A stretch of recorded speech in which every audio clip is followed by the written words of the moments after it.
Hello అండి. ఈరోజు మనం 6th క్లాస్ సోషల్లో ఫస్ట్ లెసన్ పటాల అధ్యయనం తయారీలో ఉన్న ఇంపార్టెంట్ పాయింట్స్ చూద్దాము. ఓకేనా? వివిధ రకాల పటాలు ఉంటాయండి. ఏమేంటి అంటే భౌతిక పటాలు ఉంటాయి, రాజకీయ పటాలు ఉంటాయి, చారిత్రక పటాలు అనేవి ఉంటాయి. పటాలనే మనం ఏమని అంటాము? మ్యాపులు అంటాము. ఓకేనా? ఓన్లీ మనం ఇంపార్టెంట్ పాయింట్స్ చూద్దామండి. తూర్పు దిక్కున అభిముఖంగా నిలబడి ఉంటే కుడి చేతి వైపు ఉండేవాడిని దక్షిణంగాను, ఎడమ చేతి వైపు ఉండేవాడిని ఉత్తరంగాను, వెనుక వైపు వాడిని పడమరగాను ఉన్నట్లు గుర్తించాలి. దిక్కు అనే దాన్ని ఒక స్థానం నుంచి సాపేక్షంగా చెబుతారు. మనం ఒక స్థలాన్ని దేనితో పోల్చి చూస్తున్నామన్న దాన్ని బట్టి అది తూర్పున, ఉత్తరాన, దక్షిణాన లేదా పశ్చిమాన ఉంది అని అంటాం. అంటే మనం ఉన్న ప్రదేశాన్ని బట్టి రైట్, లెఫ్ట్ అట్లా చెప్తాం కదా. సో అలా అన్నమాట. ఉత్తరంగాన, దక్షిణంగాన అనేది మనం ఉన్న ప్రదేశాన్ని బట్టి మనం చెప్తాము. భూమిపై గల వాస్తవ దూరాలను పటంలో చూసేటప్పుడు స్కేలు ఉపయోగించి ఆ దూరాలను తగ్గించి చూస్తాము. అంటే మనకి ఉన్న ప్రదేశంలో ఎంత అనేది మనం చూపించలేము కాబట్టి అవి వాస్తవ దూరాలను చూపించేటప్పుడు అవి దూరాలను తగ్గించి చూస్తాము. అలా ఎలా తగ్గిస్తాము అంటే ఒక స్కేల్ అన్నమాట. స్టేట్మెంట్ స్కేలు అనేదాన్ని మనం ప్రామాణికంగా తీసుకుంటాము. ఈ స్కేల్ నందు 1 సెంటీమీటర్కు 1 కిలోమీటరు అంటే ఆ స్కేల్లో మనం ఆ పటంలో మనం 1 సెంటీమీటరు అని చూపిస్తే అది ఎంత దూరం ఉన్నట్టు? 1 కిలోమీటరు. సెంటీమీటర్కు 1 కిలోమీటరు మొదలైన పదాల ద్వారా సరళమైన వాక్యాలలో స్కేలును సూచిస్తారు. మనం కొన్ని సాధారణ చిహ్నాలను తరచుగా ఉపయోగిస్తుంటాం. అలాంటి వాటిని ఏమంటారు? సాంప్రదాయ చిహ్నాలు అంటారు. చెట్టు అంటే ఈ గుర్తండి, చెరువు అంటే ఇలాగ చూపిస్తారు, మట్టి రోడ్డు ఇలా గీతలుగా, తార్ రోడ్డు, బ్రాడ్ గేజ్ రైలు మార్గం, మీటర్ గేజ్ రైలు మార్గం, నివాస స్థలాలు, చర్చ్, గుడి, మసీదు. పీటీఓ అంటే తంతి తపాలా కార్యాలయం, పిఎస్ అంటే police station, RS railway station, PO post office. ఈ పాఠంలో ఉన్న ఇంపార్టెంట్ పాయింట్స్ అయితే ఇవే అండి. ఓకేనా? ఇప్పుడు మనం సెకండ్ లెసన్లో ఉన్న గ్లోబు, భూమికి నమూనాలో ఉన్న ఇంపార్టెంట్ పాయింట్స్ చూద్దాము. భూమి మీద అధిక భాగంలో మహాసముద్రాలు ఆవరించి ఉండడం వల్ల అది నీలంగా కనిపిస్తుంది. స్పేస్లోంచి మనం ఒకవేళ భూమిని చూడాలి అనుకున్నప్పుడు మనకి భూమి నీలం కలర్లో కనిపిస్తుంది. ఎందుకంటే మన భూమి మీద ఎక్కువ సముద్రాలు ఉన్నాయి కాబట్టి నీలంగా కనిపిస్తుంది. భూమికి గ్లోబు ఒక నమూనా. ఇది భూమి ఆకారాన్ని, నేల, నీరు, ఖండాలు, మహాసముద్రాలు, ప్రపంచంలోని దేశాలను చూపిస్తుంది. మనం ఎప్పుడూ భూమి మీద నుంచి పడిపోం. ఎందుకంటే భూమి ఒక బలమైన అయస్కాంతం లాగా పనిచేస్తూ మనందరినీ తన వైపు ఆకర్షిస్తూ ఉంటుంది. నిజానికి మనం భూమి మీద పడతాం కానీ భూమి పైనుంచి పడిపోము. ఉత్తర దక్షిణ ధృవాల దగ్గర కొద్దిగా నొక్కుకు పోయి భూమధ్యరేఖ దగ్గర కొద్దిగా ఉబ్బినట్లు ఉంటుంది. ఈ తేడా అతి తక్కువగా ఉండడం వల్ల చాలా గ్లోబులు, పటాలు దీన్ని చూపించవు. ఉత్తర దక్షిణ ధృవాల మధ్య ఎలా ఉంటుంది? కొద్దిగా నొక్కుకుపోయినట్టు ఉంటుంది. భూమధ్యరేఖ మధ్య ఎలా ఉంటుంది? కొద్దిగా ఉప్పినట్లుగా కనిపిస్తుంది. ఏంటది? గ్లోబు. ఒక స్థానం నుండి ఒకే దిశలో వెనుదిరగకుండా మనం ప్రయాణం చేయడం మొదలు పెడితే తిరిగి అదే స్థానానికి చేరుతాం. నెక్స్ట్, ప్రాచీన కాలంలో భారతదేశము మరియు యూరప్లోని శాస్త్రవేత్తలు భూమి బంతి లేదా గోళం వలె గుండ్రంగా ఉందని గమనించారు. ఎవరెవరు? భారతదేశము, యూరప్లోని శాస్త్రవేత్తలు. ఇటలీకి చెందిన అన్వేషకుడైన కొలంబస్ వంటి నావికులు సాధారణ శకం 1492 ప్రాంతంలో భారతదేశాన్ని చేరుకోవాలని యూరప్ నుండి బయలుదేరారు. ఓకేనా? ఎప్పుడన్నమాట? 1492లో ఈయన యూరప్లో ఉండి కొలంబస్ మన భారతదేశాన్ని కనుక్కోవడానికి కోసం బయలుదేరుతాడు. కానీ ఆయన కనుగొన్నది అమెరికా.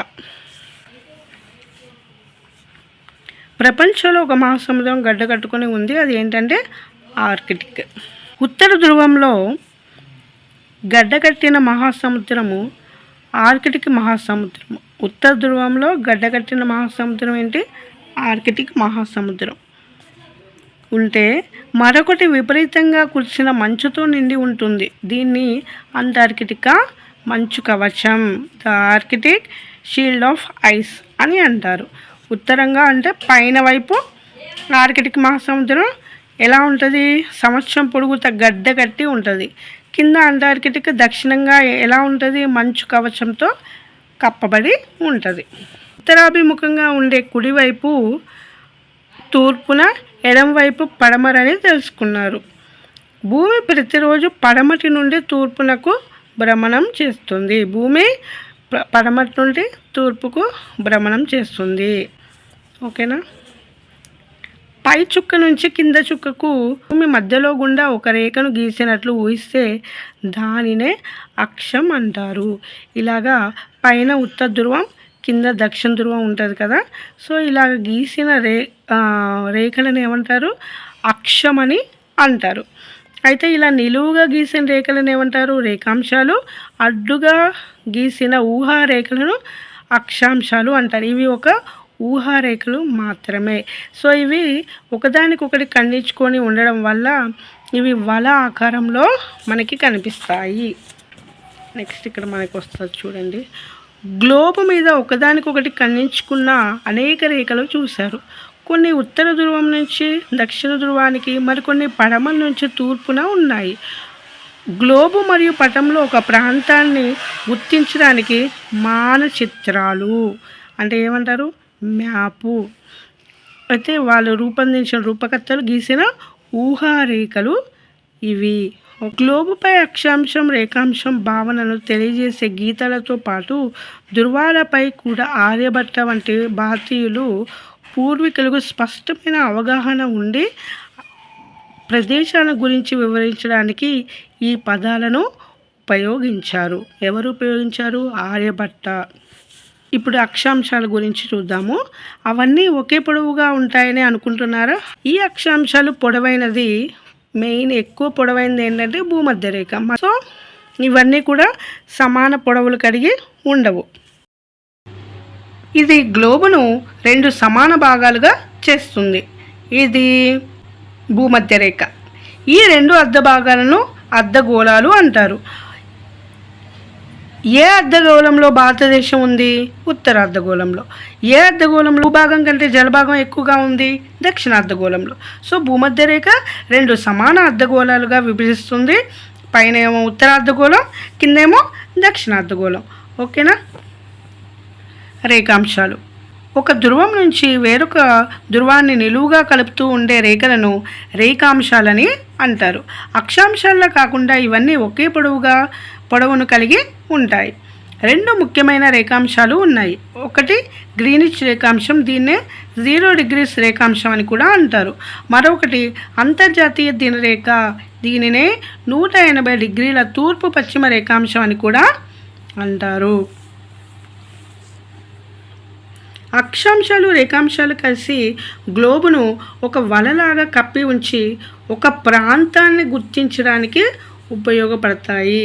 ఈ 2 కూడా ఎలా ఉపయోగపడతాయి? ఒక ప్రాంతాన్ని గుర్తించడానికి ఉపయోగపడతాయి. అంతే అండి. ఇంతటితోటి ఈ లెసన్ కంప్లీట్ అయిపోయింది. నెక్స్ట్ లెసన్ వచ్చేసి భూస్వరూపాలు. భూస్వరూపాలు 3 రకాలు. అవి పర్వతాలు, పీఠభూములు, మైదానాలు. పర్వతాలు, పీఠభూములు, మైదానాలనే ఏమంటారు? నైసర్గిక స్వరూపాలు అని అంటారు.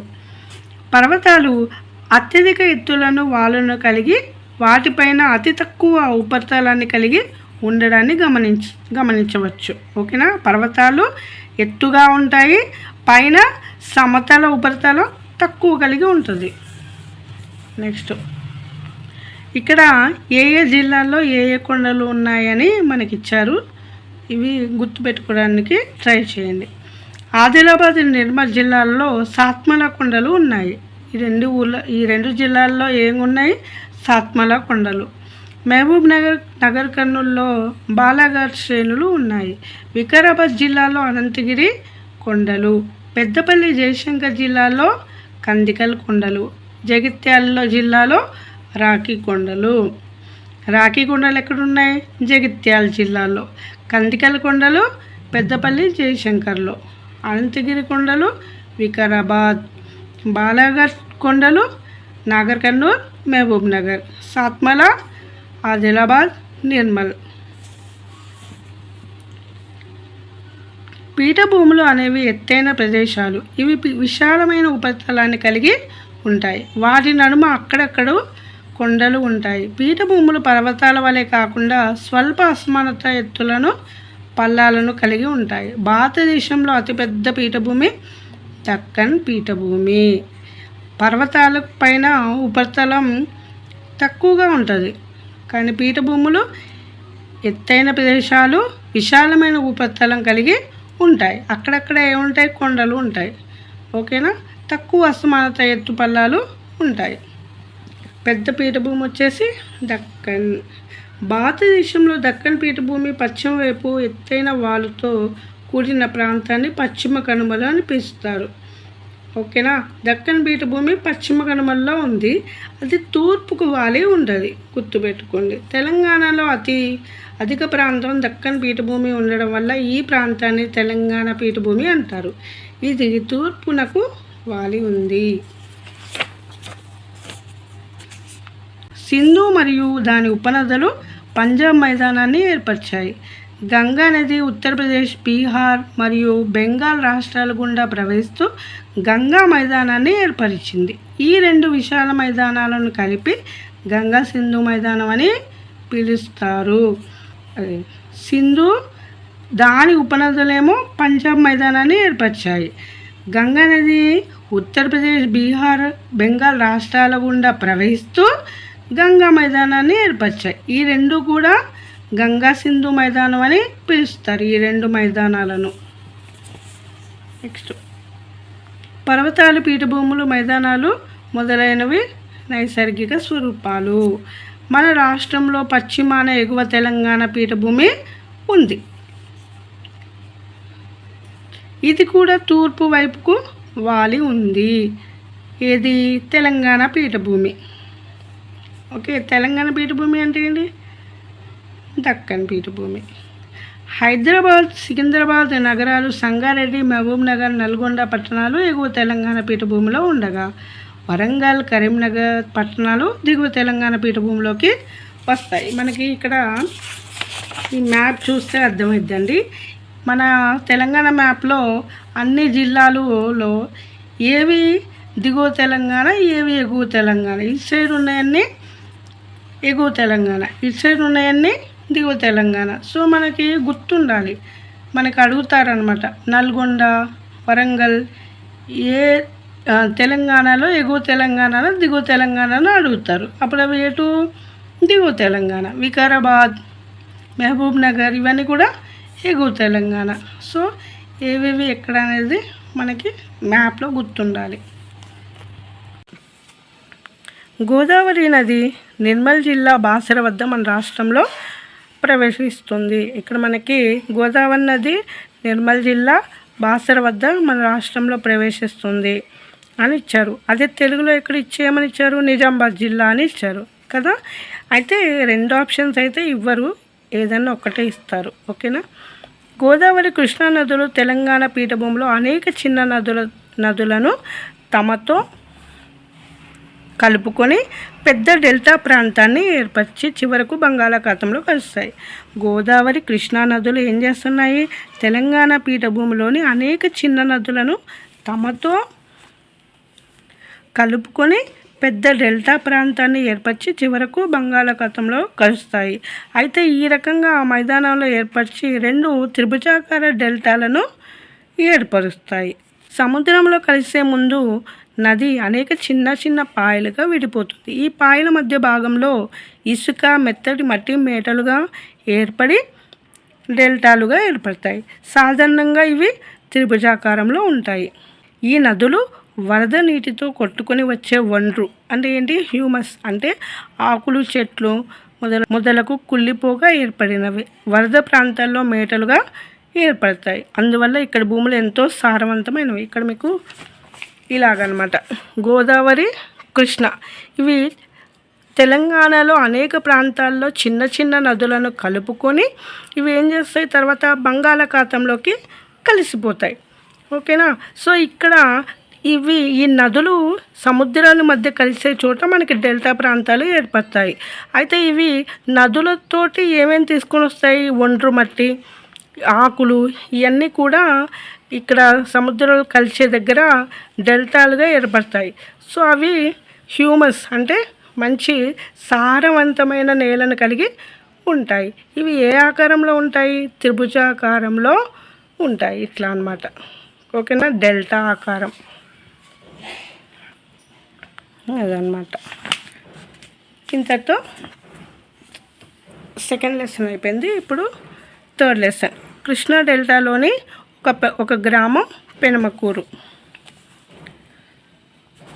విజయవాడలోని కృష్ణా మీద ఉన్న ప్రకాశం బ్యారేజ్ నుంచి బందరు కాలువ ప్రవహిస్తుంది. ఏ బ్యారేజ్?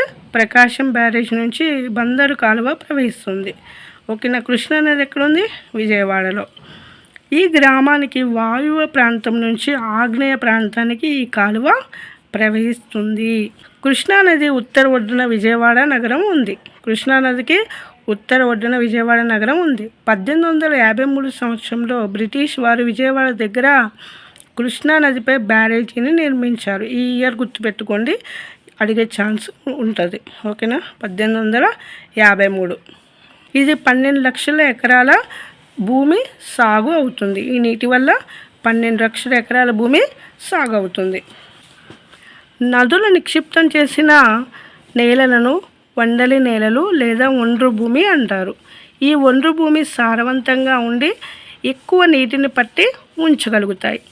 సో ఎక్కడైనా కూడా మనకి పంటలు ఎక్కడ పండుతాయి, నదులు ఉన్న ప్రాంతాలలో పండుతాయి. ఓకేనా. ఎందుకు అంటే నదులు ఎప్పుడు ప్రవహిస్తూ ఉంటాయి కాబట్టి వాటి నుంచి వచ్చే ఒండ్రు నేల ఇవి సారవంతమైనవి అండ్ పంటలు బాగా పండడానికి ఉపయోగపడతాయి. కాబట్టి వాటిని ఏమంటారు, వండలి నేలలు, ఒండ్రు భూమి అని అంటారు.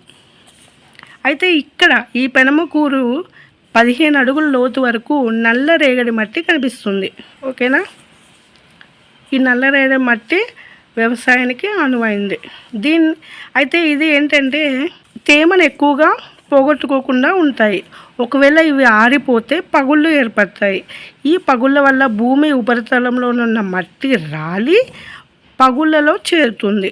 దీన్నే సెల్ఫ్ ఫ్లవింగ్ అని అంటారు. స్వయంగా మట్టి మార్పిడి అని అంటారు. గుర్తుపెట్టుకోండి.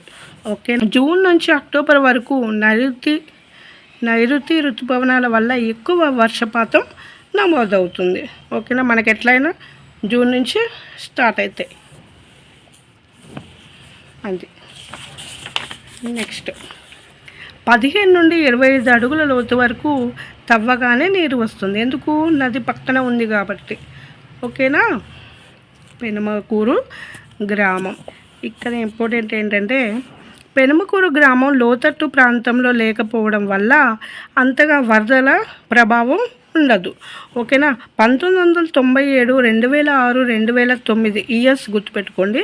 సంవత్సరంలో కృష్ణానదికి భయంకరమైన వరదలు వచ్చినా కూడా ఈ గ్రామానికి ఎటువంటి నష్టం కలుగలేదు. 1997, 2006 ఈ 6ని రివర్స్ చేస్తే 2009. ఋతుపవన ప్రారంభంలో సాల్వా పంటకు వరి నారు పోస్తారు. తర్వాత అంటే జూన్, జూలై మాసాల్లో దాన్ని పొలాలలో నాటుతారు. ఓకేనా. సాల్వా పంటకు ఋతుపవన ప్రారంభంలో వరి నారు పోస్తారు. జూన్, జూలై మాసాల్లో దాన్ని పొలాలలో నాటుతారు. దీన్నే ఏమంటారు? సాల్వా పంట అంటారు. వరి పంటల్లో బాగా దిగుబడిని ఇచ్చే MTU 2716, స్వర్ణ, BPT లాంటి రకాలు పండిస్తారు.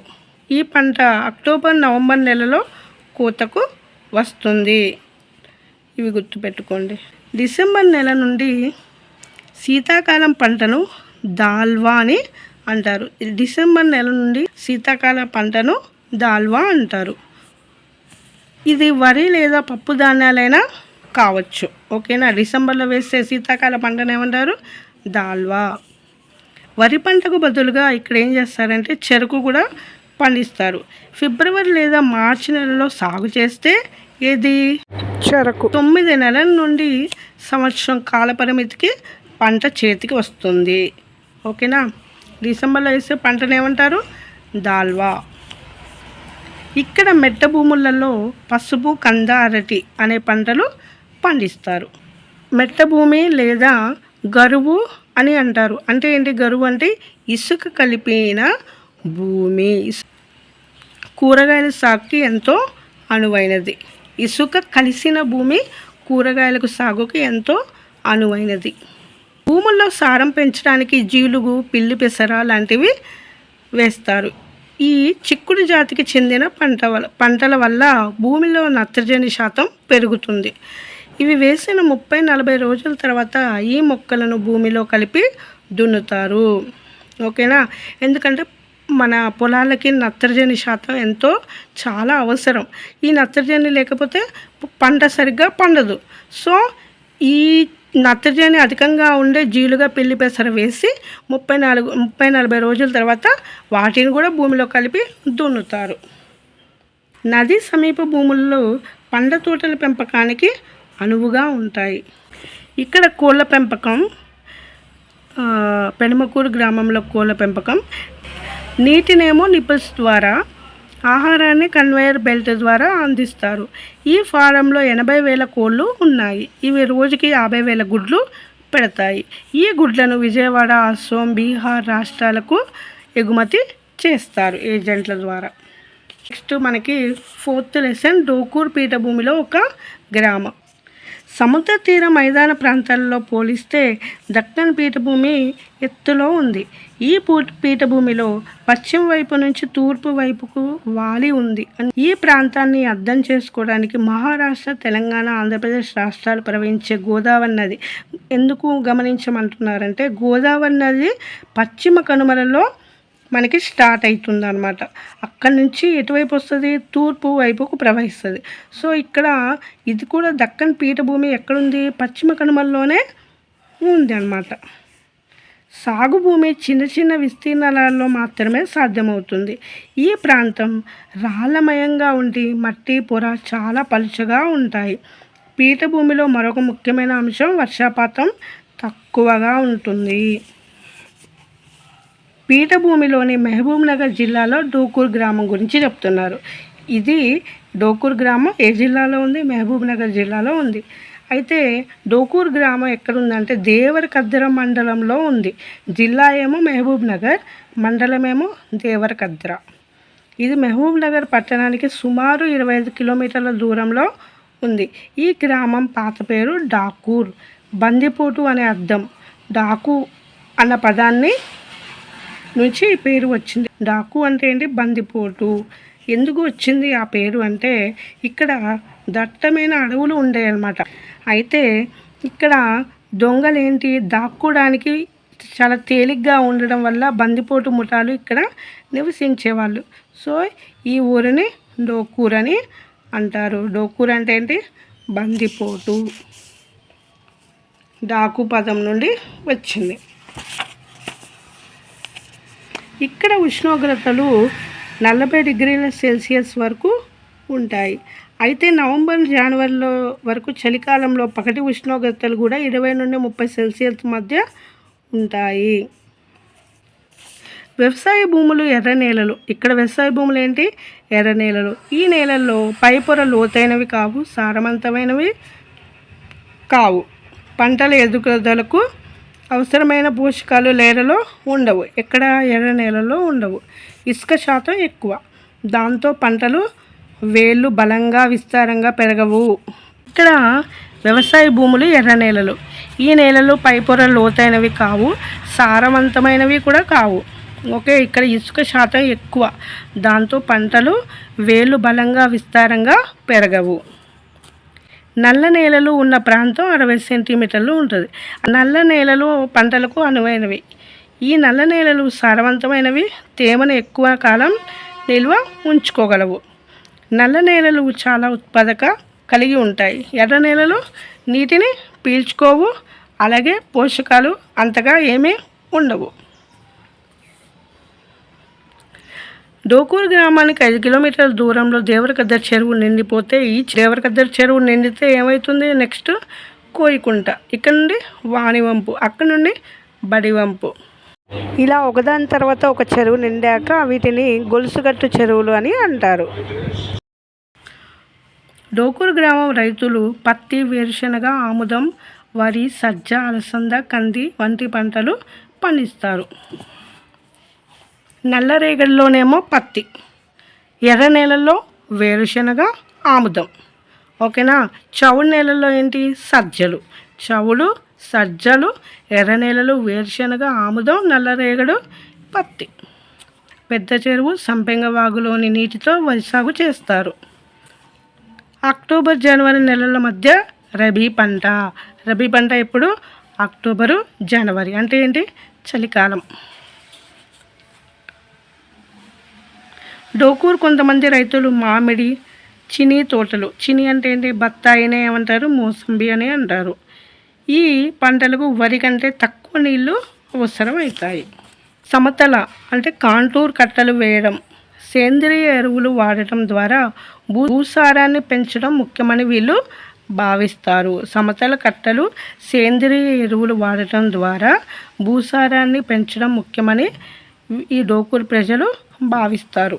ఇక్కడ ఏంటంటే 6 నెలలు మాత్రమే వ్యవసాయ పనులు దొరుకుతాయి. ఎందుకు అంటే వర్షాధార పంట కాదు కాబట్టి. అంతే అండి, ఇందులో ఉన్న ఇంపార్టెంట్ పాయింట్స్ అయిపోయాయి, ఓకేనా. ఇక్కడ మనం నేర్చుకుంది పెనమకూరు గ్రామం, విజయవాడలోని నదీ తీర ప్రాంతము. కూరేమో ఏంటి, ఉష్ణోగ్రతలు ఎక్కువగా ఉండి వర్షాలు లేకపోయే ప్రాంతాన్ని ఇలా మనం చూసాము. ఇంతటితో 4th లెసన్ కంప్లీట్ అయిపోయింది. నెక్స్ట్ మనం 5th లెసన్ నెక్స్ట్ వీడియోలో చెప్పుకుందాం. Thanks for watching.